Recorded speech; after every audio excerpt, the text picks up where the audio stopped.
It's 2017 and Old Time Radio DVD is still here. Check out our new customer ownership program and the lowest prices ever. Just go to oldtimeradiodvd.com for full information about this wonderful program. Don't forget our new program, 123 Ready TV. Folks, this is really a great app for Android and Windows phones, computers, and tablets. And it's only $19.99. In the near future, we will be adding a new component to it, Old Time Radio. It's a great product for 2017. Visit oldtimeradiodvd.com today. Place your order. You'll be glad you did.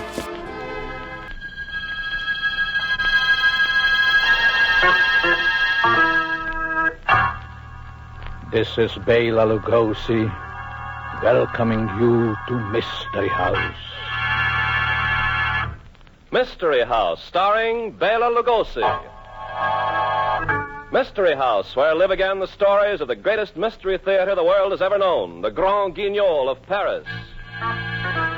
Mystery House, where tonight the distinguished actor John Carradine joins Bela Lugosi in presenting The Thirsty Death.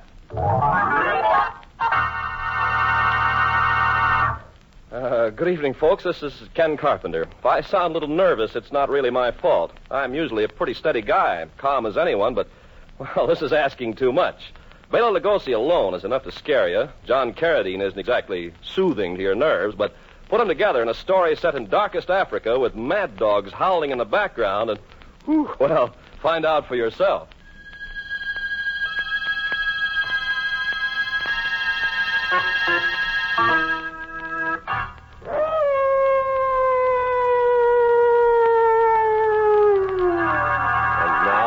The curtain rises on The Thirsty Death, starring Bela Lugosi and his guest at Mystery House, John Carradine. You hear those native drums? You know what they're saying? Eve Plazante does. That is why her heart is pounding to the mounting cadence of those ceaseless drums. That's why she's hurrying faster, hurrying through the North African forest in the oppressive heat of this humid afternoon. And that is why Mollard, her native houseboy, follows unwillingly, his eyes rolling fearfully in their wide sockets. Mollard, faster. Walk faster. Missus, please, better we go back. Don't talk such nonsense. But, Missus, thirsty death walks. All around us is thirsty death. You hear, Missus? Do you hear? Oh, stop gibbering like a frightened child. Anyway, we've gone too far to turn back now. We're almost halfway to the village. No, better we go back. Better we... Oh, go back. Mollard, don't leave me here alone. Mollard!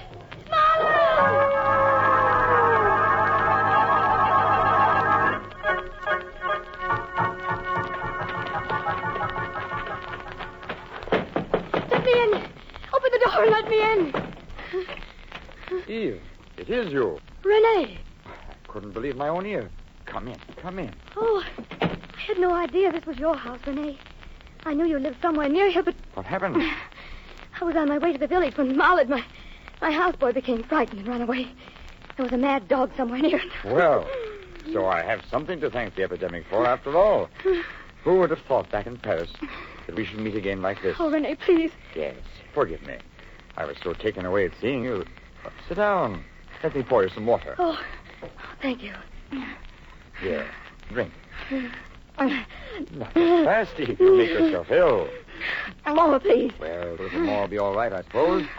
I never knew before what thirst could mean. And imagine those poor devils out there, hundreds of them who have hydrophobia. Eve, whatever induced you to set foot outside your door? Oh, it was foolhardy of me, I know. But my husband had to leave for the coast to be gone at least a week. And the prospect of being shut in all alone, except for my terrified houseboy. Yes, the natives are in a dreadful panic. My own houseboy, Gildas, ran off and deserted me yesterday. But you say you were on your way to the village. Well, perhaps you know the Chabours. I was going to stay with them until Francois, my husband, returned. Eve, are you happy with him? Him? You mean my husband? Of course we're happy. Very happy. Then why, when I first learned who the new doctor and his wife were, did you send back word by Gildas that I would not be welcome in your home? Because you were afraid that seeing me might rekindle our love? Wasn't that it? No, René. It's because Francois is such a jealous husband. Middle-aged men with beautiful young wives usually are. Well, I'm rested now. I must be on my way to the village if I'm to make it by nightfall. But you can't go out there again. I must. Oh, Rene, you loved me once. I love you still. Then go with me. Take me to the village. Very well. But you're still tired. Rest a bit longer, then we'll stop. Strange, isn't it, Rene? Strange and wonderful. And doesn't it prove something to you, Eve?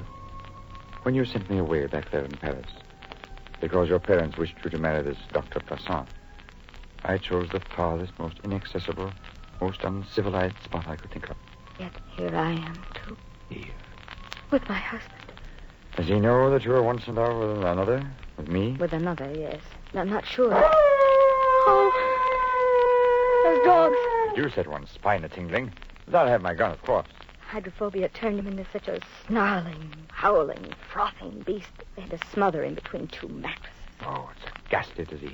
And yet there are fools, criminal fools, who refuse to obey the order that all dogs be killed. I didn't hesitate to kill all 4 of my pets. Eve, why do you suddenly look at me like that? Oh, nothing. There's a dog in your home, isn't there? Yes. But that's sheer folly. Francois refuses to do away with him. That's another reason why I couldn't bear to remain home. I was afraid. What manner of man is this husband of yours? He says he needs the dog for experiments. Please, Rene, we mustn't delay any longer. It gets dark so suddenly out here. Very well. I'll get my gun. Rene. What's the matter? Somebody's outside. Probably Gildas, that fool houseboy of mine, coming back at last. No, it... Eve, who was it you said you saw just through the windows? Why do you? My husband. Your husband? Well, what you said. He mustn't find me here, Rene. He's so insanely jealous, he'll think... He mustn't find me here. Wait, go upstairs. There's a bedroom. All right. Who's there? Oh, good evening. Good evening, monsieur. I'm Dr. Plaisant. Oh, new doctor. Well, won't you come in? Thank you. I am René Bramont. Yes, I've heard of you.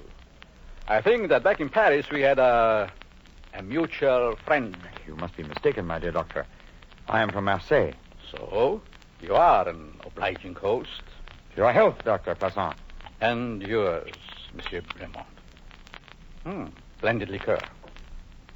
I must say, a comfortable place you have here. Thank you, Doctor. This, I presume, is your living room. It's a very small place. Just the kind of place that would appeal to my wife. We're thinking of building next year, and if you don't mind, I like to take a look at the bedroom. No. That is, I'd rather you didn't. Oh. The bedroom is occupied, perhaps? Of course not. I'm here all alone. Then? Well, Doctor, I might as well confess. Yes? Gildas, my houseboy, deserted me yesterday. Well, the bedroom is in a frightful mess. I must ask you to wait until some other time to see it. As you wish. And now, Doctor, at the risk of seeming a rude host, I must remind you that it will soon be dark. You think I should be on my way? After all, Dr. Poisson, you of all people should be aware of the menace that lurks in the forest. There's still mad dogs loose, and after dark... Oh, yes. Those mad dogs. And me completely out of serum. Out of serum? Good heavens. Can't you get some more? The whole district has run out. I intended leaving for the coast today to get a supply, but... Yes? But something very significant came to my attention. So I sent someone else. Doctor, it's such a long trip. Why, this means that for at least a week, every case of hydrophobia in this district must necessarily be fatal. Yes, monsieur. In what ghastly cases we had. Death so horrible that even I, who have seen so much of death, was utterly revolted. And yet you are so rash as to keep a dog in your own house. What's that, monsieur? What's that? You know I have a dog? Then she told you. She? I don't know who you mean. Who told you? Gildas, my houseboy, Gildas. You know how these natives chatter. He heard it from your houseboy. A most unusual servant, that Gildas. First leaves your bedroom a frightful mess so that I can't see it. And now he tells you about a dog. Dr. Poisson, you must do away with the dog. It's too dangerous. Why, just think if your wife... Your solicitude for my wife's safety touches me deeply, Monsieur Bremont. Too bad she couldn't be along with me on this visit. Yes, it is. But perhaps we shall all three be together Quite soon. Goodbye, monsieur. Goodbye, Doctor. Yeah. Eve, you can come down now. Oh, Renee. Oh, I was so frightened. I can hardly stand. You're pale as a ghost. Here, sit down. I thought he'd never go. When he asked to see the bedroom. Eve, he knew you were here. You think so? His very manner in asking to see the bedroom. And his reaction when I forgot myself and spoke of the dog. Yes, yes. I tried to tell myself otherwise, but I know it's true. Didn't he even speak of a mutual friend in Paris? He meant me. Of course. He knows we were once sweethearts. And now, the way things happen... Don't, Eve, don't. I can't bear to see you like this. What if he does know? You've done no wrong. God knows you've been a faithful wife. But I told you how jealous Francois is. He'll never believe the truth, never. What kind of a devil is he?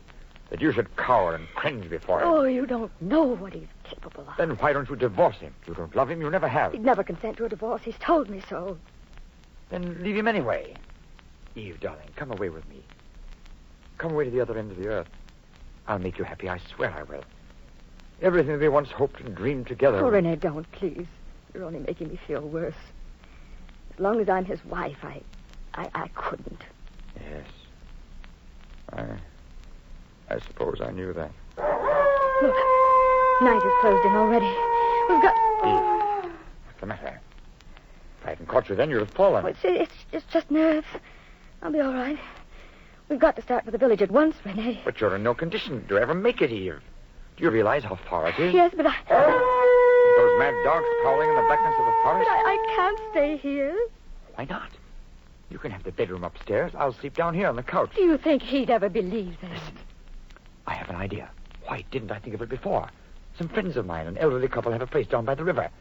I'll take you there at dawn. They'll say you were here. You were there all the time. You really think they will? Positive. And Eve, we were probably wrong about your husband knowing you were here. We just imagined things. Everything's going to turn out all right.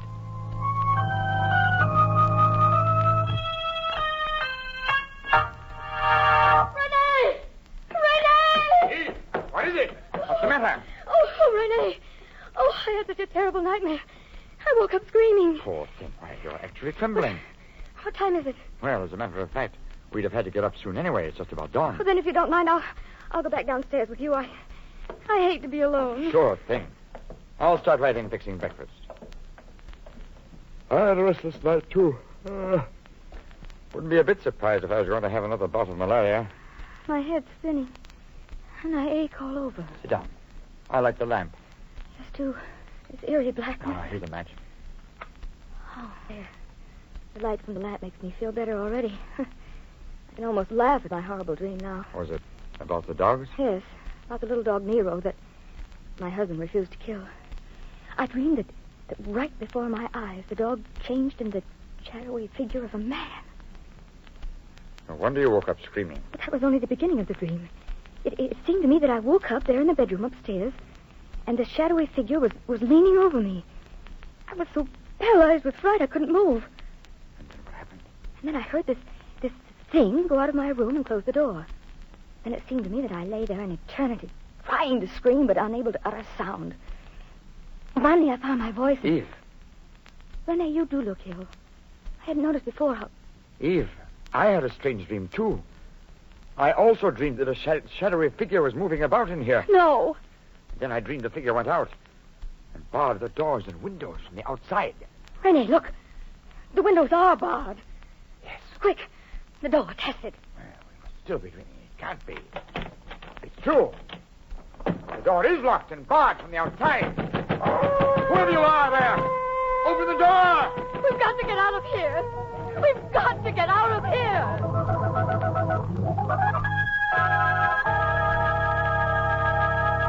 Well, I hope you're not frightened yet, because this isn't anything. Wait till you hear Bela Lugosi and John Carradine in the second act of The Thirsty Death. And wait till you hear those howling dogs.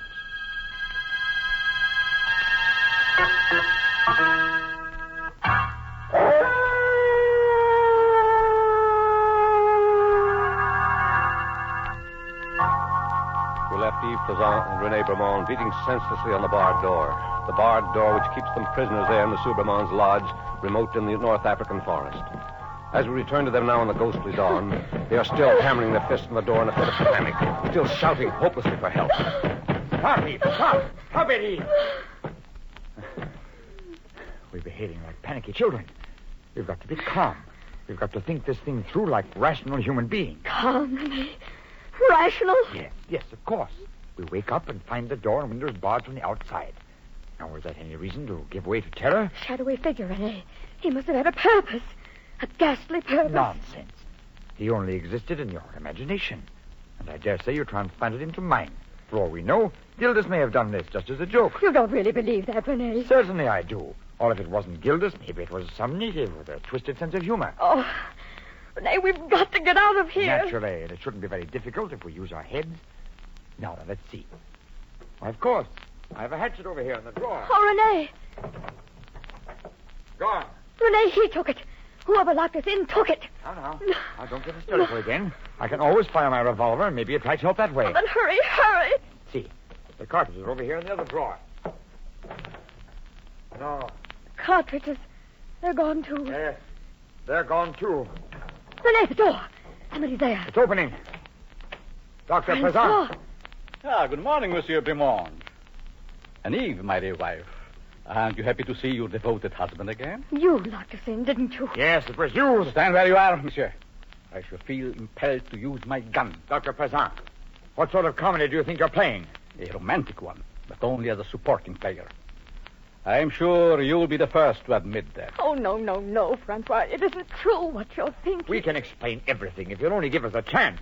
Yes, I'm sure it would be a most ingenious alibi. You blind, stupid, jealous fool. I demand that you let us out of here at once. Let you out? Oh, no. I couldn't do that. It would be criminal. Criminal? Decidedly, you are dangerous. What riddles are you speaking now? Not riddles, facts. Oh, he's gone mad. Completely mad. No, my dear wife, I'm not mad, but unfortunately, it will soon be impossible to say the same about one of you. What? Which one? Me? Perhaps. And then again, perhaps it is she. Who knows? What are you talking about? Tell us what you have to say and be done with it. Very well, Monsieur Bremont.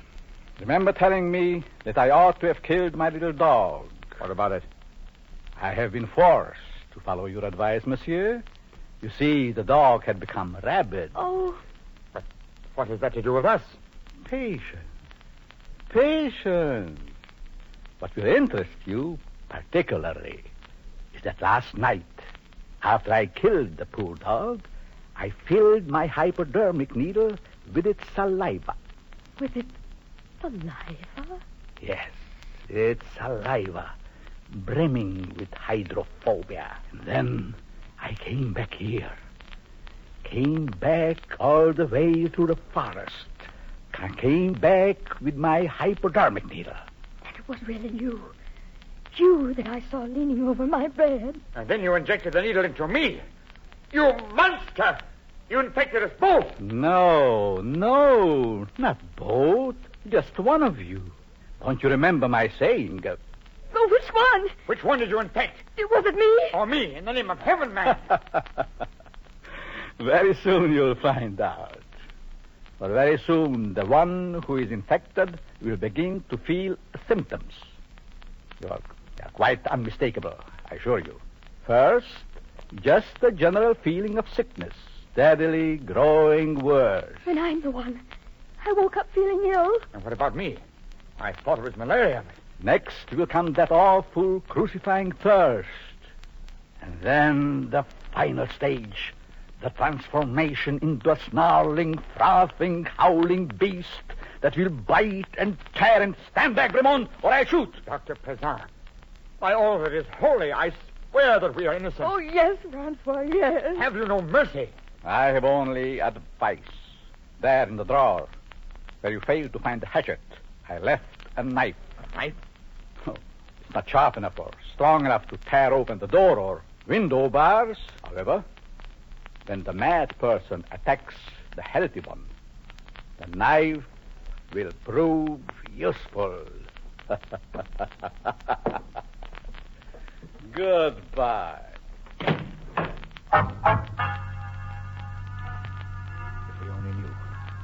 If we only knew which one of us it was. Not me. He wouldn't have done it to me. He wants me. He wouldn't destroy me. It's you, Renee. He did it to you. You're just saying that, Eve. You know in your heart it isn't true. Suspicion has turned his love for you into inhuman hatred. You're the one he'd want to destroy, not me. It's you he's infected. You.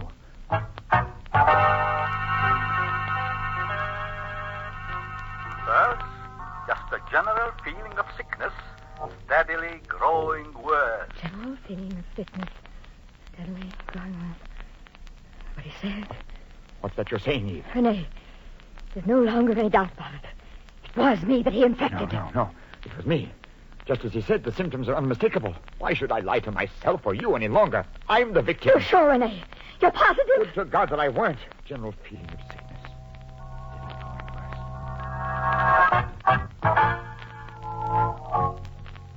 Next will come that awful crucifying thirst. That awful crucifying thirst. Renee, where's the water? Empty. No! That devil. He must have poured out all the water. Poured out all the water. And I'm so thirsty. So horribly, terribly thirsty. You are? Eve, you are? Then you must be the one. Water. Water, get me water. I've got to have water. Then, the final stage. The transformation into snarling, frothing, growling beast that will... Why do you stand there looking at me, Renee? Water. I've got to have water. There's nothing I can do, Eve. Nothing. You've got to do something. There in the drawer where you failed to find the hatchet, I left a knife. When the mad person attacks the healthy one, the knife will prove useful. Renee! What are you doing at that drawer? Why, Put down that knife, Renee. Put it away.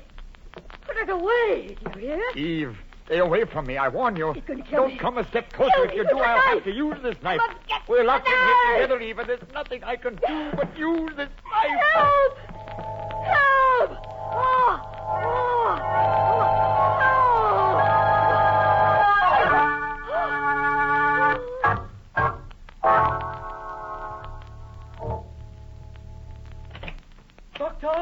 Doctor, see, I come back.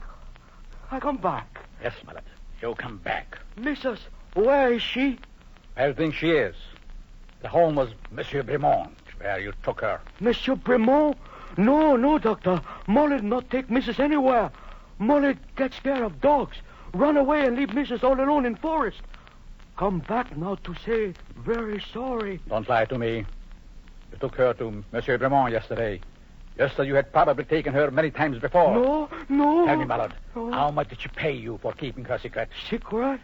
What secret you talk about? Don't taunt me about it. You lied, devil. Oh, It won't do any good.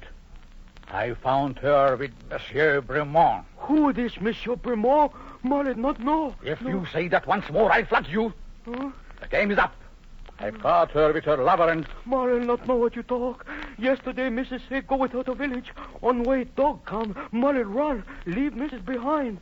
Now, come back to say very sorry. A very Oh. clever story, Oh, Mallard. yeah. And who knows? Yeah.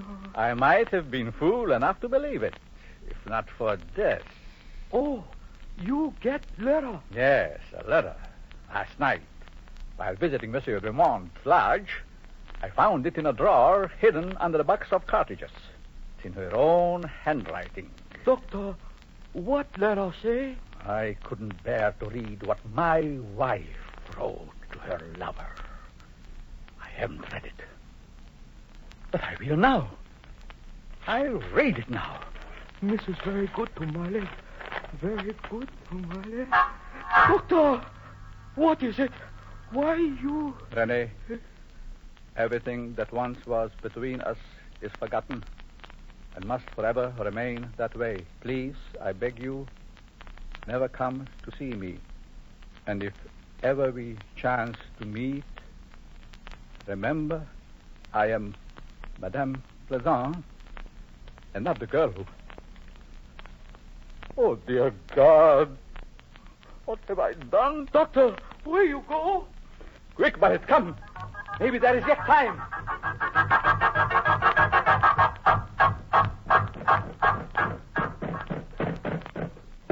Let me out, for God's sake. Let me out of here. Yes, yes. Quick, Barrett. Help me get the door open. Miss Hush. Dead. How did you expect to find her? So, you killed her. Yes. I killed her.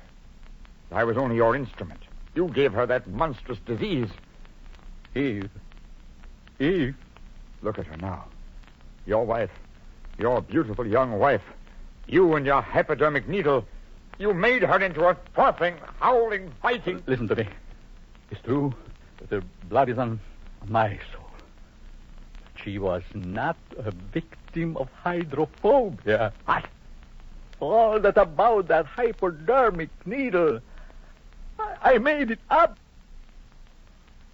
Neither you nor my wife was touched.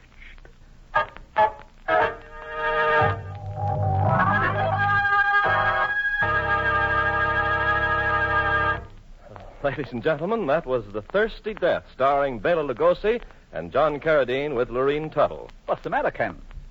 We didn't frighten you, did we? Well, I'm afraid you did, Bela. That was pretty scary. Oh, that was nothing. Nothing? No. Wait till you hear next week's story. The Grand Guignol play about a woman who was buried alive. And my guest will be the beautiful and charming Simone Simon. Hope you and your audience will join me next week at Mystery House.